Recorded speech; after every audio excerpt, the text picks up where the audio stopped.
Vamos lá, vamos para o comentário semanal de 9 de abril. Vamos ver que fatos técnicos tivemos nesta semana e o que precisamos observar para a semana que vem.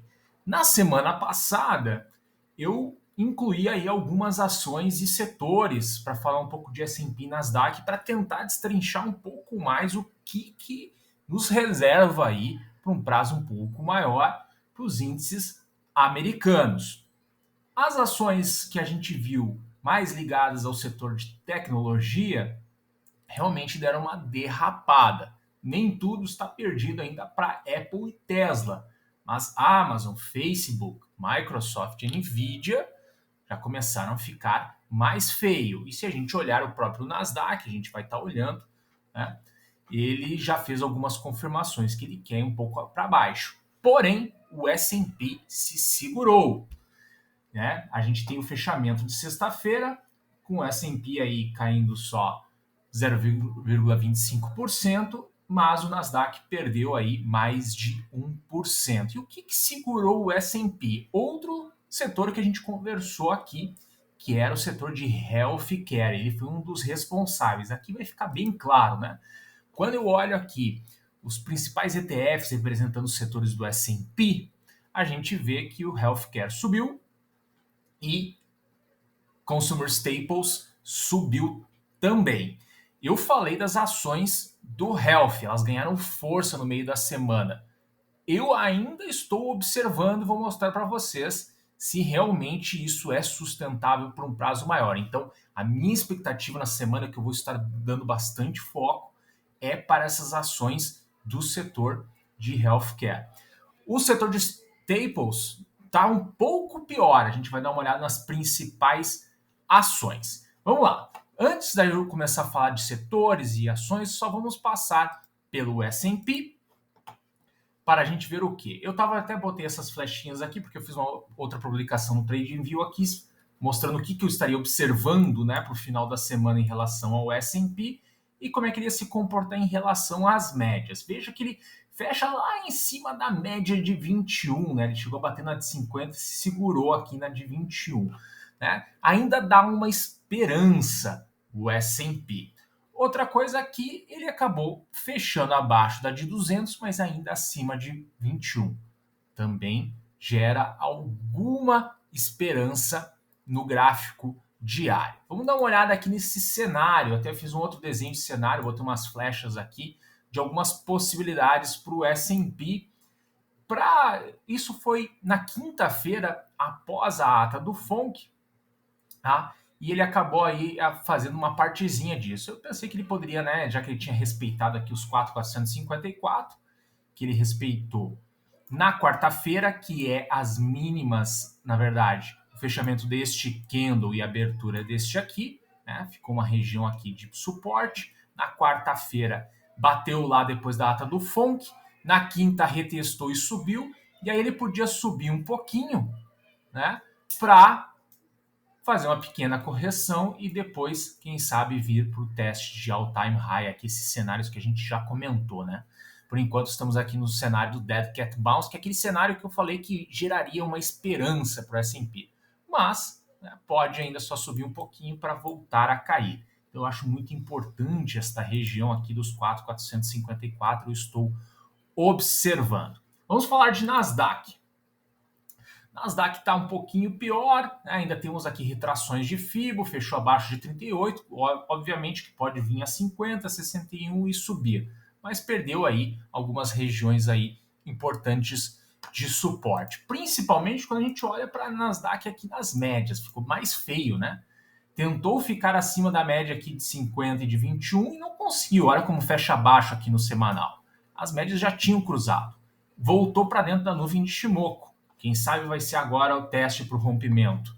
E aqui no gráfico diário, bateu aqui duas vezes na média de 200, e aí fechou aqui abaixo da média de 21, novamente inclinando ela para baixo, e bem acima, podemos dizer que em cima da média de 50. Então estou observando isto para a semana. Deixa eu falar das ações, principalmente daqueles setores que sustentaram o S&P.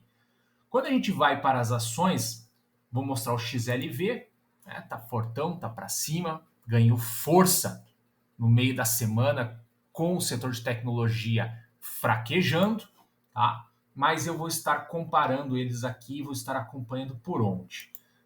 Deixa eu botar o XLV, estarei acompanhando aqui pelo índice de força relativa para entender se isso não pode ser aí, né? Ainda um topo duplo, né? Aqui para o próprio setor, tá?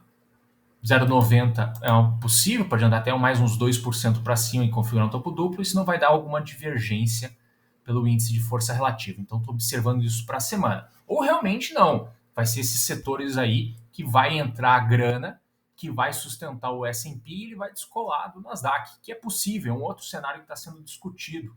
Tá? Inclusive, em termos comparativos, está num ponto muito interessante. Deixa eu mostrar isso para vocês rapidamente. Eu acabei aqui, ó, SPY e o Nasdaq Composite, tá? Aqui uma comparação. Aqui é o Nasdaq geral, tá? As 2.000 e poucas ações. Tá num ponto aqui perigoso, tá? Se passar, fica tudo certo para o Nasdaq. Se voltar, pode ficar as coisas mais feias, tá? Então está sendo discutido isso aqui, tá? Mas vamos voltar aqui, setor de healthcare. Estou acompanhando o quê? O índice de força relativa para saber se isso aqui é para ficar e esse setor vai se sustentar ou não. Ele pode corrigir na semana, né? Pode corrigir para depois ganhar força. Então estou acompanhando de perto. Se eu vou olhar as ações exclusivamente, aqui eu tenho United Health, ó. Ela ficou sambando no início da semana, estava mostrando fraqueza, índice de força relativa batendo uma resistência, veio para a região de sobrecompra. Ainda pode configurar uma divergência, né? Termos de topo duplo, eu já não acredito mais, né? Passou aí, ó, 7,34%. Mas pode ser o all-time high, né? Quem sabe até não podemos estar vendo aqui, vou começar a desenhar alguns cenários. Deixa eu tirar isso aqui para o lado. Não consigo. Vou botar a ação para o lado, né? Quem sabe pode ser até vamos botar um ombro, cabeça, ombro? Pode ser. Pode ser um início disso, tá? Especulações. Estou especulando, estou acompanhando para entender o que é isso. Outra ação aqui é a Johnson Johnson, que parecia estar num topo duplo. Subiu mais um pouco aí no meio da semana. Parecia que tinha feito na semana passada. Quantos por cento? Aqui eu não medi direito. Vamos botar de novo e vamos medir direito. Ó, 1,64 ainda pode se configurar um topo duplo. Como é que tá? Batendo uma região de resistência aqui, né? Não está numa região de sobrecompra, mas eu ainda posso ver uma divergência com esse topo aqui. Por exemplo, ou com este topo aqui realmente, né, de agosto de 2021. Thermo Fisher deu uma meia volta, mas onde é que Thermo Fisher mais ou menos parou? 61% de FIBO. Ainda pode dar uma pernada para baixo. Vamos até ajeitar essa linha aqui, ó. Essa LTA.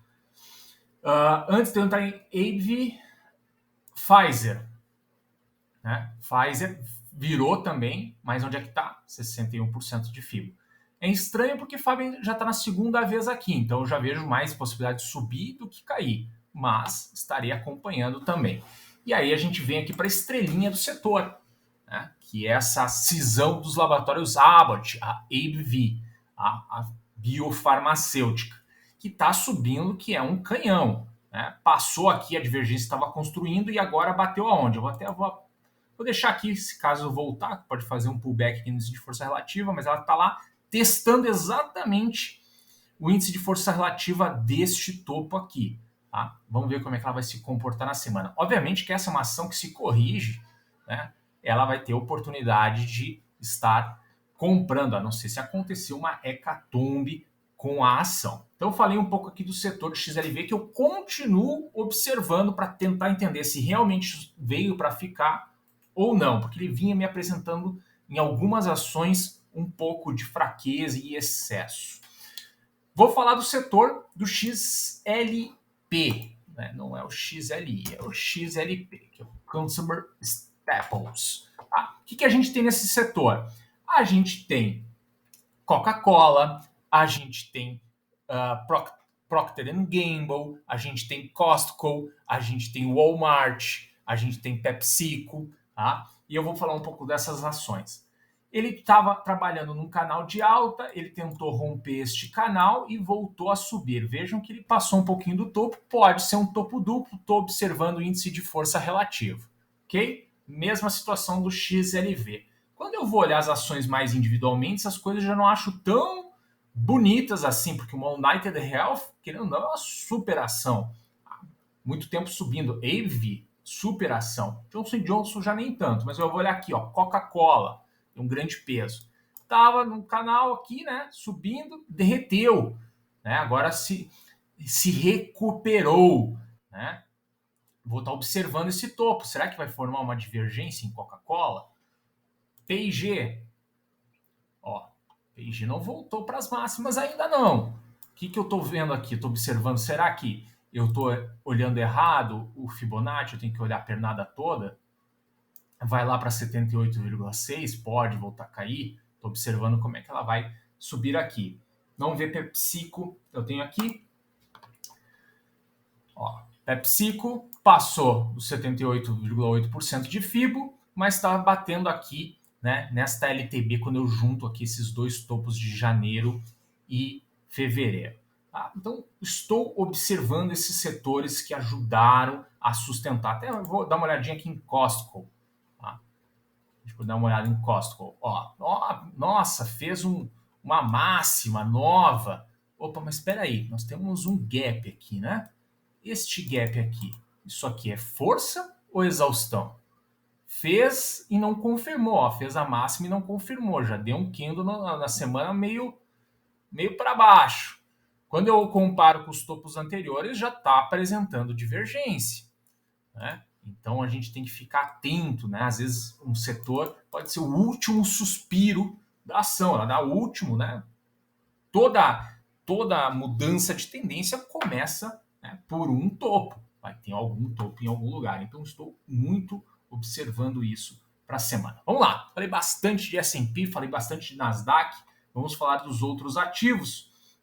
Vou passar aqui pelos Treasuries de 10 anos, que a gente está olhando, né? Por aqui na coisa ficou até bonitinho, bateu nesse canal aqui do diário, mas este canal não é do diário, esse canal é do semanal, ele foi desenhado sobre o gráfico semanal. Tá? Na semana passada eu tinha comentado que tinha batido nesse canal este canal azul aqui, que bateu e formou o candle, né? Tentou passar e não conseguiu, era um canal da década de 80, e houve o rompimento deste canal e esse mais curto.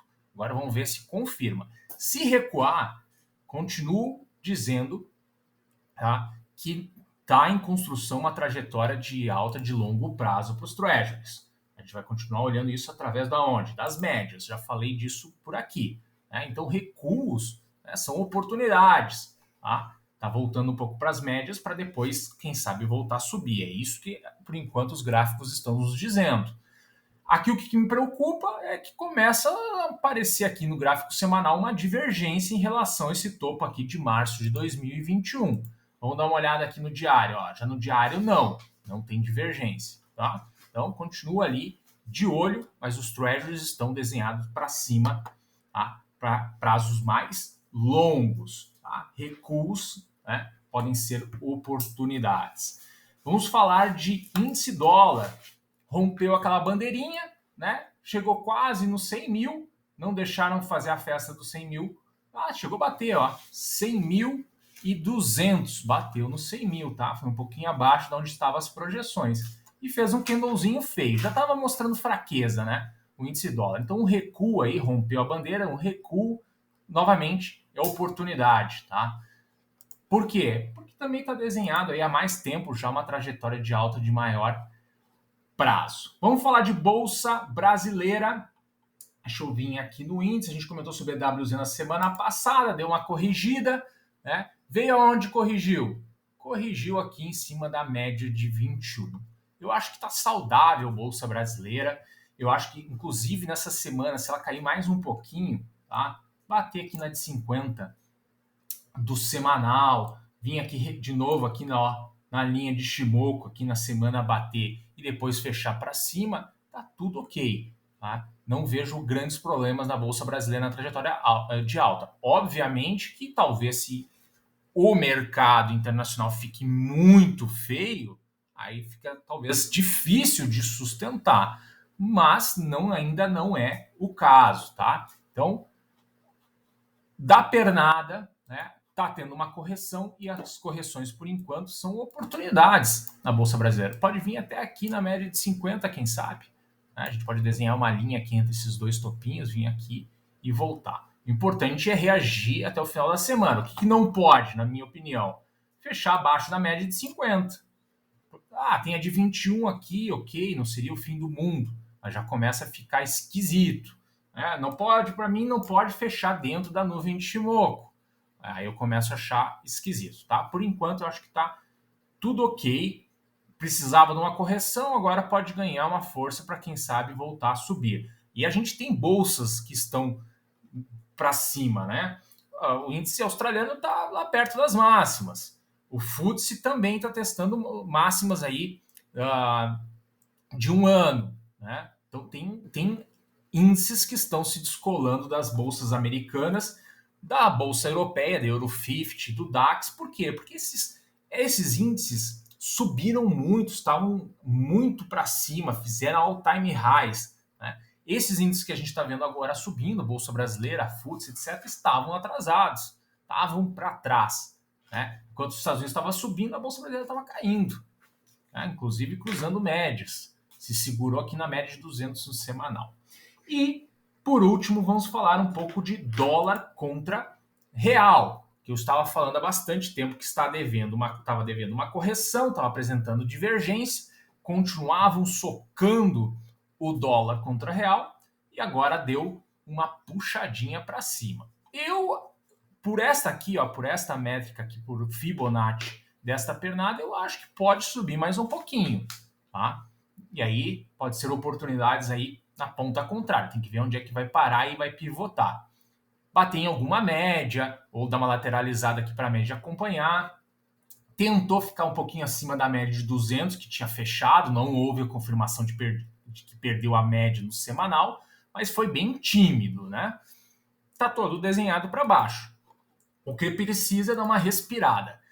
E aí, uma das coisas que eu estava chamando a atenção, né? Chegou a bater aqui, tendo uma região aqui que era suporte e acabou se tornando resistência. Acho que pode subir mais um pouco. Aqui eu estou botando o fibo da pernada como um todo, tá? Estou tentando entender qual o jogo que está sendo jogado. Se é desta fibo aqui ou desta fibo aqui, ok? Uma das coisas que eu estava falando que podia gerar um alívio, né, para o dólar contra real, era a curva de juros, né? Que uma das coisas que estavam se falando que era o atrativo para se estar comprando reais e vendendo dólar era os juros no Brasil. E aí, o que aconteceu na sexta-feira? Eu estava mostrando esse gráfico da estrutura termo da taxa de juros do Brasil, tá? Diversos vértices, diversos vencimentos, e a gente vinha acompanhando lá, dia 22 de março, linha azul, estava lá em cima. 25 de março, opa, deu uma correção, quase toda a curva caiu em relação a 22 de março. 1º de abril, caiu bem mais, né? Foi a pegadinha de 1º de abril, caiu mais ainda em relação. O que aconteceu na sexta? Saiu o IPCA acima das expectativas. O que aconteceu com a curva de juros? Já estava se estressando um pouquinho, estava voltando um pouquinho, porque o mercado estava caindo, foi lá para cima, ó. Principalmente os vértices mais curtos, tá? Vieram lá mais ou menos até alguns acima de 22 de março. Tá? Isso gera o quê? Pode gerar nova atratividade, tá? Para os estrangeiros virem aproveitar essa curva de juros. Mas aí vem uma pergunta, né? E agora? Banco Central falou que estávamos perto dos patamares mais altos de juros, que ia subir só mais 1%, enfim, falou que nós estamos se aproximando de começar a estabilizar essa curva. Com IPCA mais alto, né? Essa surpresa significa que é uma coisa momentânea, né? Porque a gente teve choques do petróleo, o dólar ainda, por mais que caiu, ainda, né, talvez não tenha mostrado o seu efeito, enfim, então gera alguns tipos de incerteza. Tá? Estou observando aqui a curva de juros e observando o dólar aqui. O quê? puxadas para cima, a correção